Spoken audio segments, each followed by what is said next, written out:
Alors, je voudrais revenir sur la question de la langue parlée.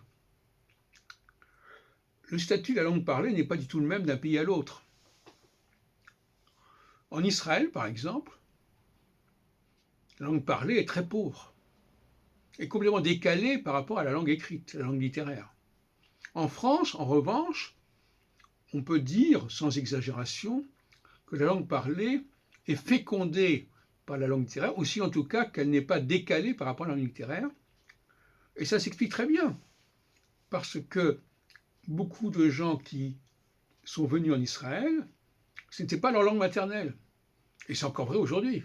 Tous ces juifs russes, ils n'ont pas connu l'hébreu au berceau, que je sache. Et donc, ils ont une connaissance de l'hébreu très pauvre dans leur façon de parler. Et puis même, quand on vit dans un pays, comme je l'ai fait d'ailleurs à une époque, où les gens ont une connaissance très approximative de la langue, eh ben, on ne va pas chercher à employer des mots savants. On ne va pas être sophistiqué. On essaie simplement d'être compris. Voilà.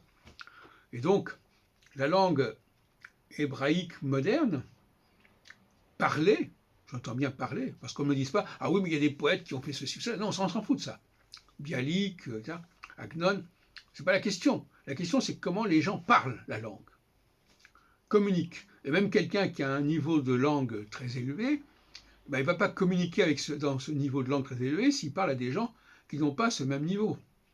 En France, on considère, à tort ou à raison, que quand on peut parler de manière assez sophistiquée et que la personne va comprendre. Ça veut dire qu'elle va utiliser la même langue sophistiquée, mais en tout cas, elle va la comprendre. Donc, on ne va pas se censurer. En Israël, on va se censurer en disant attendez, mais si je dis ceci et ça. Ou bien encore, ce qui est encore pire, on va dire oh, ben, c'est pas la peine de parler un hébreu très correct, de toute façon, ils vont pas s'en apercevoir ceux qui m'écoutent. Bon, c'est pas très encourageant. Et puis un autre phénomène qui existe également en Israël depuis quelque temps, c'est les emprunts aux langues européennes, qui d'ailleurs renvoient souvent à la langue française par un biais ou par un autre. Et le nombre de synonymes d'origine latine, ou en tout cas occidentale, qui sont passés en hébreu moderne depuis une vingtaine d'années est considérable. Ce qui d'ailleurs rend plus facile l'apprentissage de l'hébreu, d'une certaine manière. Mais cet emprunt à d'autres langues, c'est aussi l'aveu d'un échec quelque part.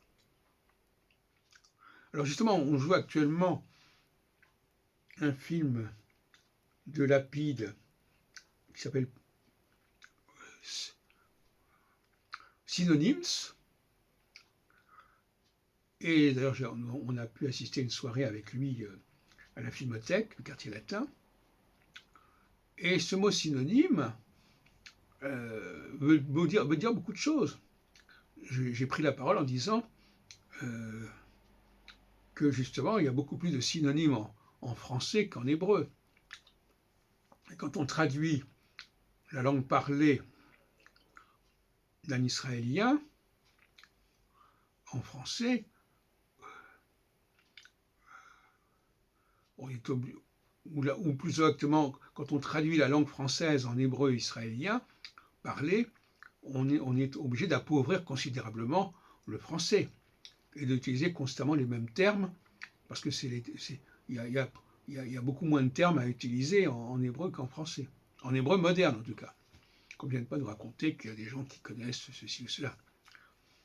Et d'ailleurs, je le faisais remarquer, en plaisantant à moitié, que l'importance qu'il accorde au pont de Paris dans son film tient au fait que, notamment, il y a très peu de ponts en Israël. D'ailleurs, moi, je sais que si je devais vivre en Israël à nouveau, je serais frustré par l'absence des ponts.